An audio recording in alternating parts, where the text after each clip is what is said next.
Let's go.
Alright guys, had to come in here, have a better workspace, but kind of in the middle of something else.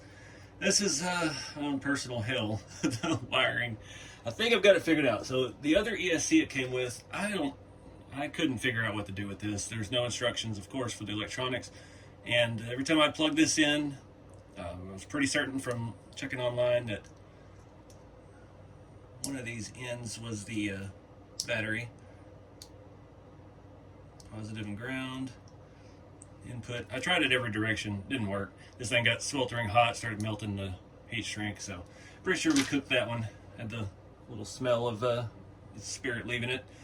I did have another XT60 I was going to actually use on this truck. The same thing it came with. This one just says RC full drive on it. I think I've got it all figured out.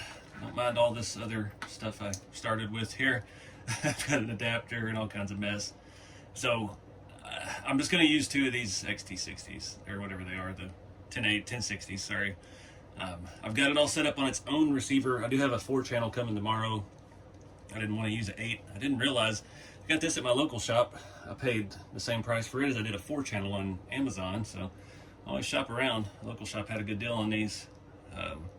But the only thing I don't know yet is layout, where we're going to run everything, how to really set this up. This little ESC was supposed to power the actuators for the little, I don't know what you call it, jack plate.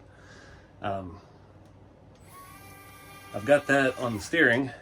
I don't want to move any of this because the wires are just kind of stuck. I've got to put ends on some of this stuff.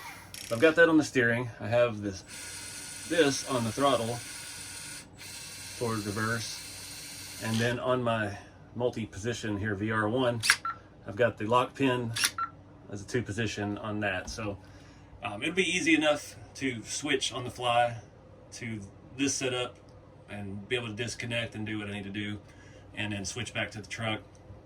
I just got to figure out, there's battery compartments, one at the right where this part of the trailer, and there's one at the other part, and I don't want to have, you know, the battery on the trailer. I could run all this into the truck and just plug it into the 8-channel that's already in it. But I don't know, there's just a lot of wiring. I mean, we could try to keep the ESCs out here. Then we'd have 3 servo extension cables running up the chassis of the truck, which I don't have any of those. So I'm not sure the best way to attack this yet. I need to go ahead and get ends put on these wires and these wires. I guess I'll just do bullet connectors. We've got an awful lot of extra wiring here. Need to look online and see what other folks are doing for this, because I don't really know what to do. Out of my wheelhouse with all this electronic stuff. But it does all function. Jack plate, can't really see it. You can try to tilt it up. That sits on the tail end of the truck so that you can pull away once you've disconnected it. 2 linear actuators, and then our screw drive, worm drive for the actual tilt.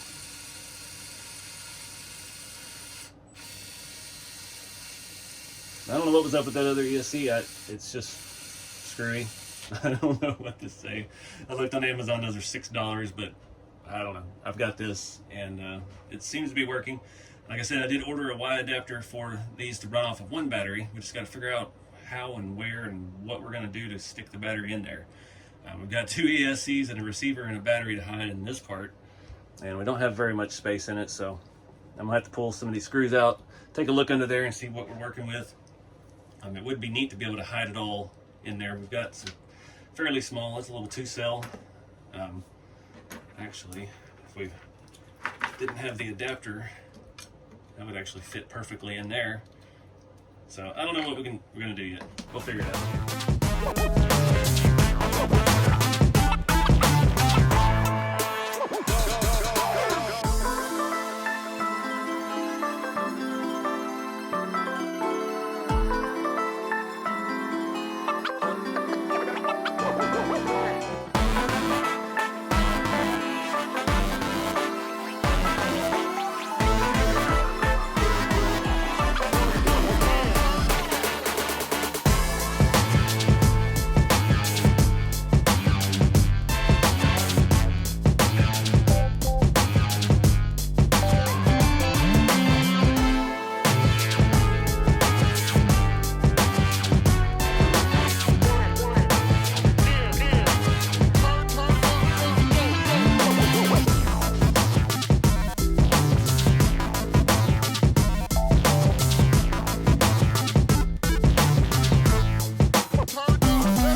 Alright guys, I got everything kind of buttoned up.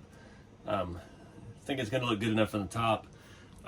You don't know what a big deal this is for me, being able to actually solder. I've never really had a knack for it. I've messed up a lot of stuff trying to solder over the years. Shout out to @EaseRC here on YouTube, Jeremy. He's trying to help me do this in about, it's probably been about a year. He was like, this is the setup you need. It's on Amazon. I don't even remember how much it was. I'll put it in the Amazon link below. Really good setup. It's given me a little bit of confidence to do this stuff. I'm actually using the flux from, what is this? Water soluble paste flux H-25. It came with some of the brazing stuff I used to do back in the day. I haven't done much of that in a while. My torch, I don't know what the nozzle got clogged. I haven't messed with it. I lost all my fluid over the years just leaking out of the tanks and stuff. But yeah, shout out to Kilburn for giving me a little bit of tech and tips and things to do some soldering. Feeling pretty good about it. They're not the best looking solders, but we got shrink wrap. I got a bunch of shrink wrap off of TikTok shop, honestly. And yeah, feel pretty good about the connections. So we'll flip this thing back over. So like I said, I've got a Y adapter coming for the XT60s. That's going to be a ton of wiring. I'm half tempted to cut these off and connect them as one. I'm not sure if I'm up for that with my soldering skills, but it would help save on space. I have this battery, this tiny little 2-cell. It does have this dinky little connector, but I do have an XT60 adapter for that. I think it'll work. I don't know. Again, electronics are my nemesis, so I'm just winging it. I do see some flux in there I need to wipe out real quick. There's a towel. I want to have that. Unfortunately, it feels like my carpet tape is not really holding very well in here. It's not sticking as good as I'd like. But that was the plan, is trying to get everything into one space. Originally, I was going to use this battery, and it just will not clear. This is the only other small battery I have that will fit pretty well, actually, if we can just get the wiring contained and not all over the place. So I don't know what to do. I've got to see if I have any of these that are fresh and connect these two guys together. I'm hoping it'll work. Again, I don't know. I've not experienced a whole lot of RC wiring over the years, so I don't know really what I'm doing. But that's kind of cool, and at the same time, it's because this semi-truck stuff has gotten me out of my comfort zone quite a bit. We're not dealing with square bodies. We're not dealing with my own chassis. We're doing wiring and all kinds of crazy stuff. 2 ESCs, a receiver, and a trailer neck with a LiPo of its own.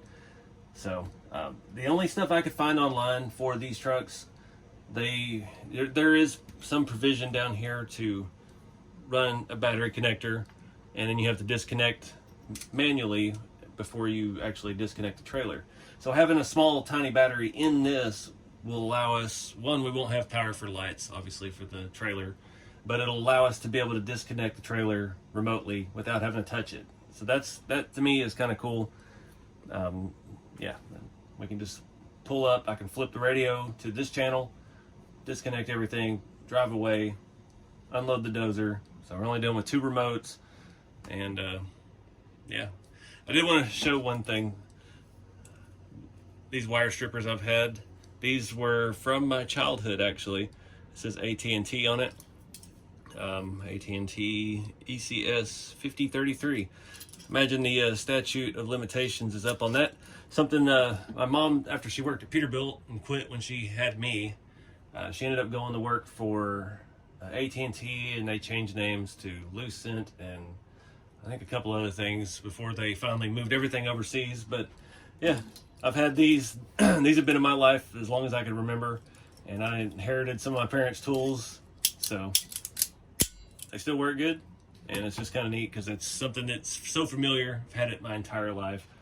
These are Stripmaster Ideal. I don't know what brand, if that's still around or what, but does all kinds of sizes. I used to use these same tools when I would do car stereos when I was in high school in the late 90s. And here we are today stripping RC wires with them. So it's kind of neat. Family heirloom, I guess. Probably not worth nothing, but worth the memories. So let's look at these wire connectors and see if I want to be brave and chop some stuff up.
Been a first for me, having soldering that actually worked.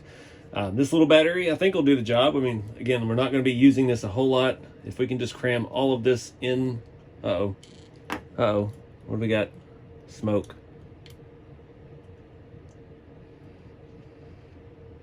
What is smoking? Shoot. Is it servo? Ooh, servo. Why is the servo smoking?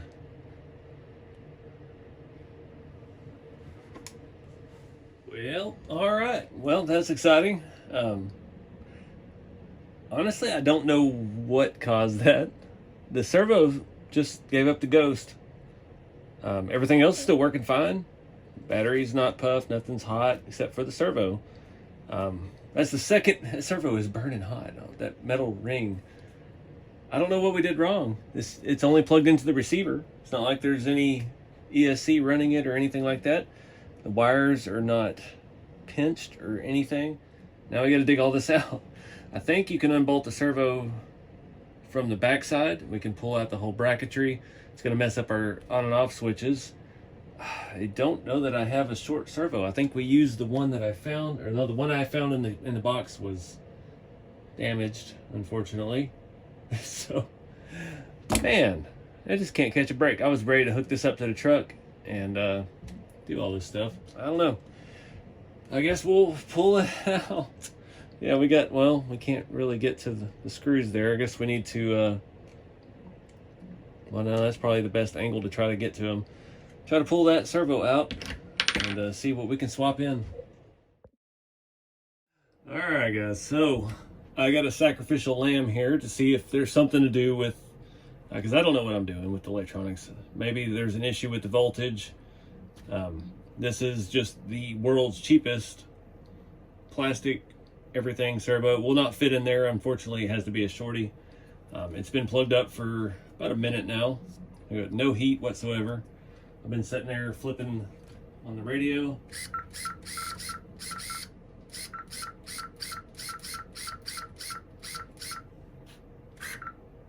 So no heat whatsoever. So I'm kind of curious. The only difference I'm noticing is I do have 3 positions with this one plugged in. I'd only had 2 with the other.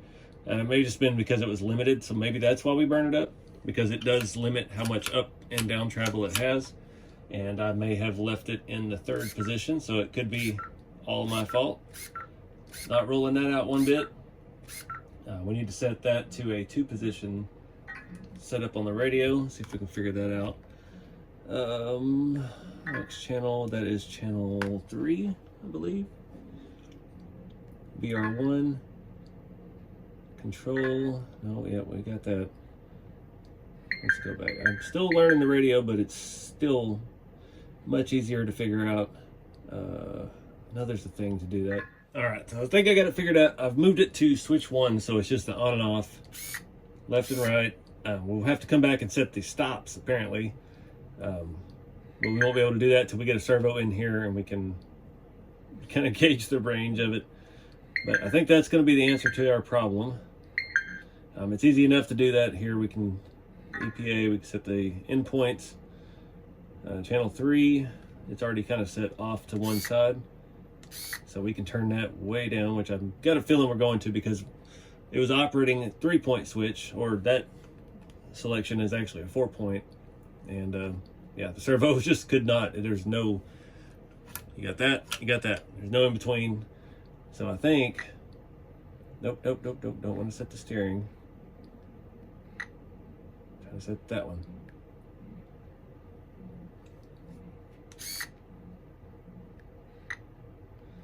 Let's turn these all down to 50. See if that gets us in the range. I can feel the servo kicking in my hand. Do 49.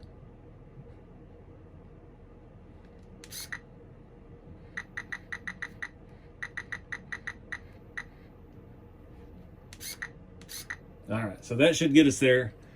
That's one thing, I never messed with endpoints. I've never messed with any of this kind of detail stuff. This radio makes it so simple.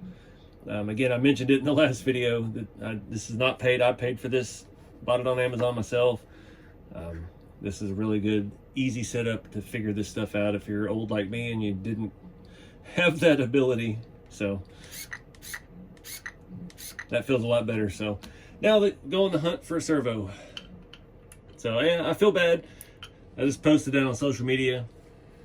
Smoked the servo, cheap servos, but I think it was actually my fault. So, yeah. Shutting down. Yes, you are. So, it is what it is. Live and learn. I'm still really happy with the progress we made tonight. Getting all of this stuff soldered, and it's actually working. If I quit trying to pull that apart right there. Pull this apart. There we go. Get our battery disconnected. So, gotta find me a shorty servo, bolt that all back in, get our wiring cleaned up. We'll reattach these because they weren't sticking very well anyway. This thing is powder coated. I don't know what's on it. It shouldn't have any kind of grease because I watched them powder coated a week before they sent it to me, but apparently it has some kind of film on it. So we'll do a little better cleaning it up. Just hope these ESCs stay stuck. And we can get this all bundled up and tucked in nice and tight and get our lid to actually shut over it. And then we have a functioning LowBoy trailer. So let's fast forward time.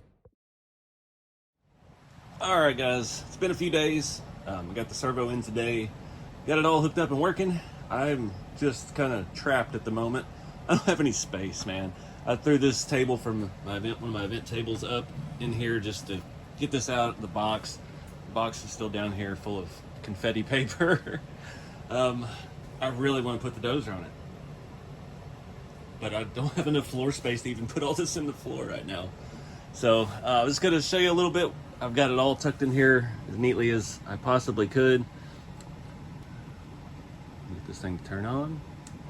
We've got that little bitty 2-cell in there. I've got the switches where I can access them, and that receiver is in a different spot. This door has reinforcement in it, and that caused some problems with fitting, so I had to rearrange a little bit, but we've got full functionality. Let me lower the camera down. So we have what's called, I guess, the jack plate. It's a plate here. It has 2 linear actuators that, I don't know which ones. So I've got that on the trigger, and what that does, while we put the dovetail on the chassis, I'm still not sure if this is, I may move this up to the next hole. There's 3 options for mounting the pin, and I put it in the middle one just out of caution, but that's supposed to sit on the end of the frame and allow it to stay off of the ground as it disconnects and pulls away.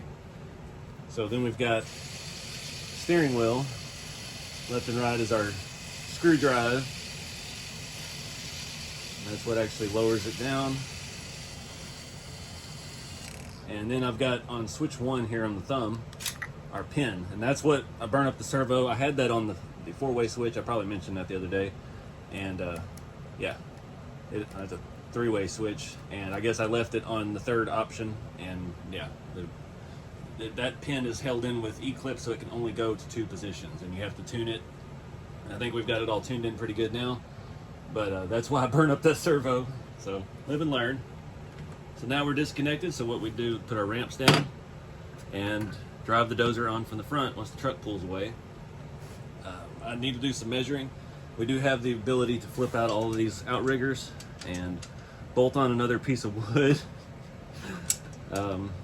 Yeah, I think we might need that for the dozer. It's pretty wide. I think so. We're really close. The dozer track width is 8 3/4, and this is just shy of 8 1/2. So we're just gonna have a little bit of track hanging out over the side. I think that's doable. It would be cool to do all that and see it, but it's not an easy thing to undo once we do it. And I don't want to mess with all that right now. It's been a long day. So yeah, you just back this back up. Truck just pulls straight forward, so obviously I can't do that in here. I got 2 of the rear axles of the trailer already off the table at this point. And then we lock our pin. You see it pulled it back a little bit. Remember which way is which. Picks up. I have no idea how much juice is left in this battery either. And I just raised it up, I guess, enough to get the 5th wheel horizontal. Flip up our ramps. We're good to go. I am curious to see, I mean, this is just a screw drive, it's not a real hydraulic cylinder. Curious to see how it handles the weight of the dozer. The dozer's, what, 67 or 70-ish pounds with the battery. So it's gonna be interesting. this thing is awesome. It's just so massive. I haven't got to pull it yet, see anything outside. It's just, you know, it's not light work to get this out to the driveway with the dozer and everything. It's 2 remotes, 3 batteries, and a lot of work. Just having the trailer on the truck, if you remember, we did have a little issue with this sagging in the front. That heavy duty Lesu suspension, it actually does squatting pretty level just with this on it. So I'm curious to see how everything is. These tires are super hard. So my plan is to take this somewhere where we have some concrete to actually play around with it. I did want to show you one more thing. It's hard to film in here on this low table. I've got a set of these from Toucan Hobbies and the binders. I've got 4. That'd be enough for right now. I think that was about 20 or so bucks shipped. And these are all metal and they actually feel decent. So yeah, we're ready to tie down the dozer when time comes.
Well, we learned power wheelies with 100 pounds of trailer behind it. Not a good plan. That was, you know, that was on me. Again, just keep screwing stuff up, but you got to test your limits, I guess. And we definitely found one. Lesu drive shaft has scale welds around that looked very scale, but not very strong. We may be able to JB weld this back together, but in the meantime, I do have another defective Lesu product. I bought this shaft. This was one I've got originally for the rat rods, and it was a little too long for the rat rods. The main reason I can't use that, you have the standard size hole. Luckily on the end that we need, you can see those welds there, look real nice. This side had a small hole. I don't know what that was made to fit. They put the wrong piece on that in the manufacturing process. And yeah, so luckily they're just about, well, if we can get it to hold together, they're pretty much the same length. So yeah, I have a replacement part. Thank goodness. We can get this truck back up and running.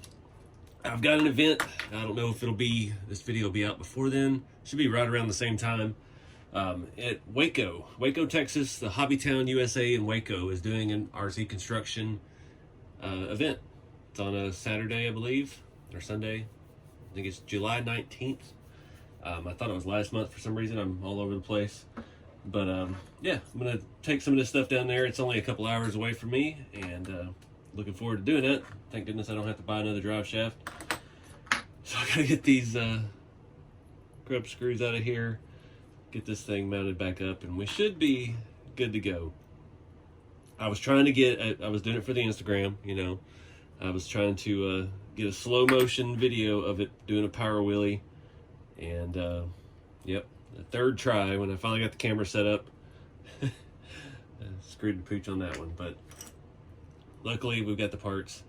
That trailer is awesome. I got a couple more things I want to look at. I haven't really even shown you the trailer. I kind of realized this has been a week long of filming, and I don't know what I've done. I was so excited to get it, and then I had to burn up stuff and focused on electronics because that's something I don't really know much about. I've never been that good at RC electronics, so I was very intent on getting that part up and running. But the truck had no issue pulling the trailer with the dozer whatsoever.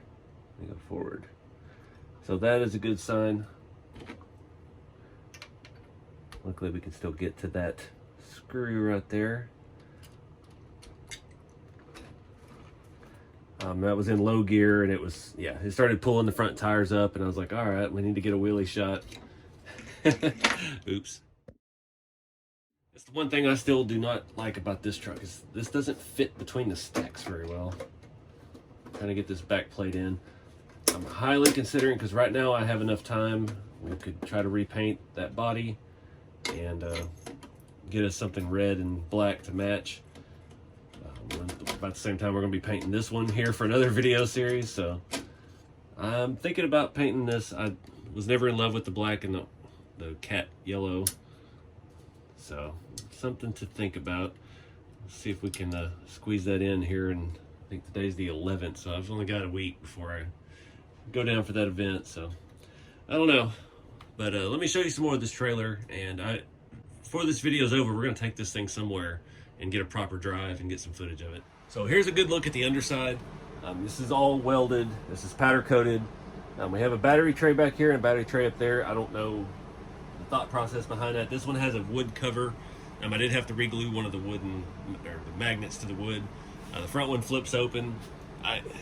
From the gist I get, the way the routing and the wiring goes, we were supposed to route our battery cable down here, and we have a disconnect or something there, but I don't want to be able to, I don't want to have to disconnect wires to do the functions of the trailer. So I think we've achieved that goal. I'm really happy with how that came out for me, my first wiring experience.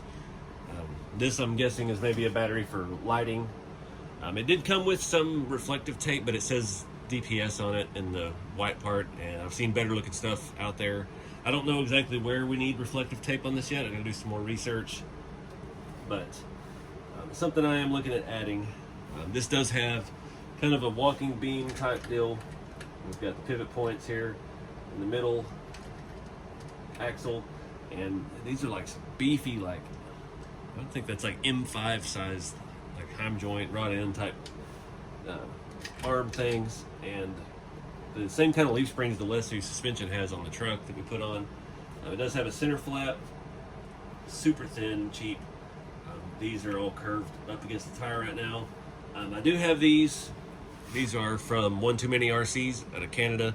He made these for my work truck, utility truck build, the Working Man. And I don't know, they seemed a little bit big.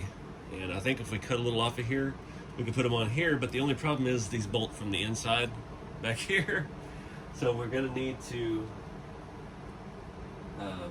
yeah, I don't know, getting those screws out and finding the right spot, drilling this out and mounting it up. But I thought that might be kind of funny, have the Yosemite Sam's on the back. He does have these available now, onetoomanyrcs.com. I believe one is spelled out. It was something I mentioned in that build series, and he actually made some and sent me some, so it's really cool. Check out that good small business in the hobby, and yeah, they're actually really nice quality stuff, so I think this might be the right place for it.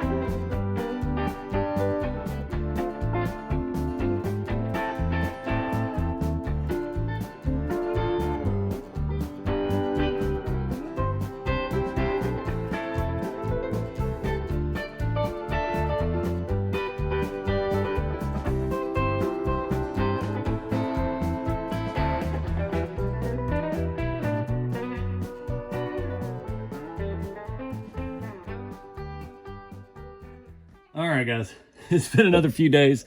Got these on, got the Mudflaps on. Everything's looking good.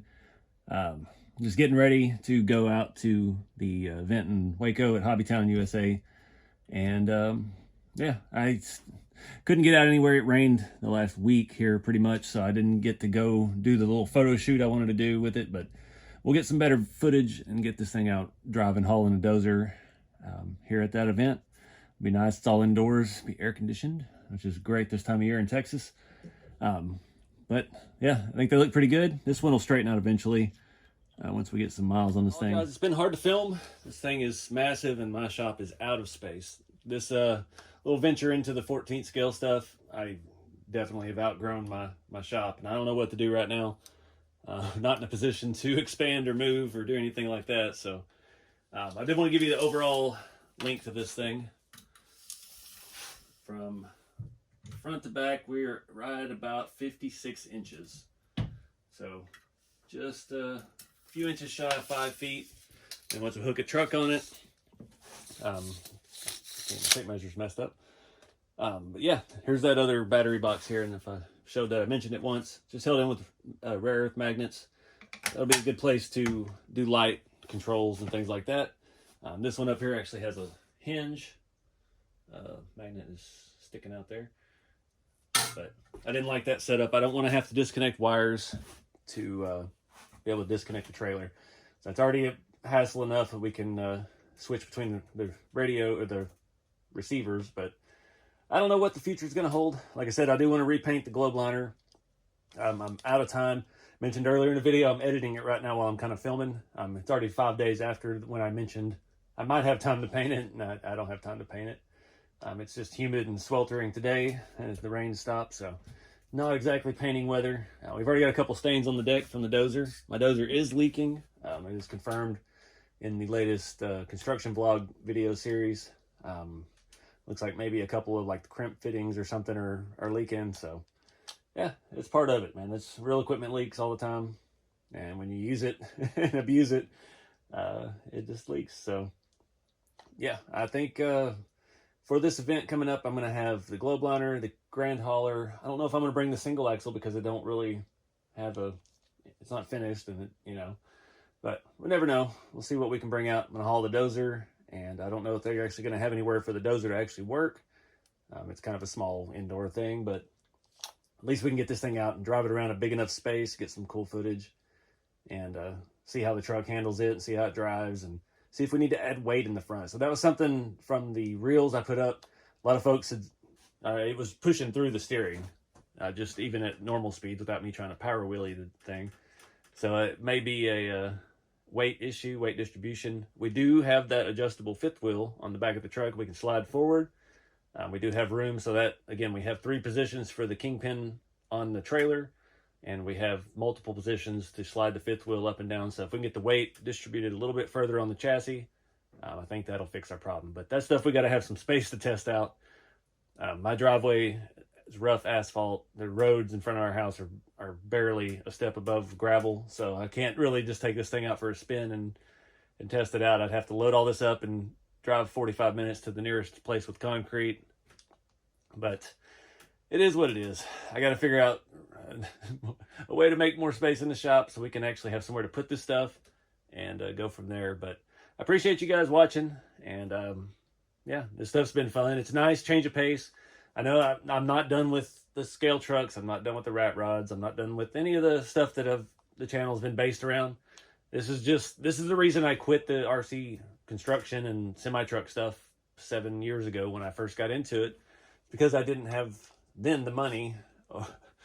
I had the space then. I didn't have the money to get into it, but that's how it always goes. You always got 2 of 3 things you need to do anything. So we're going to make it work.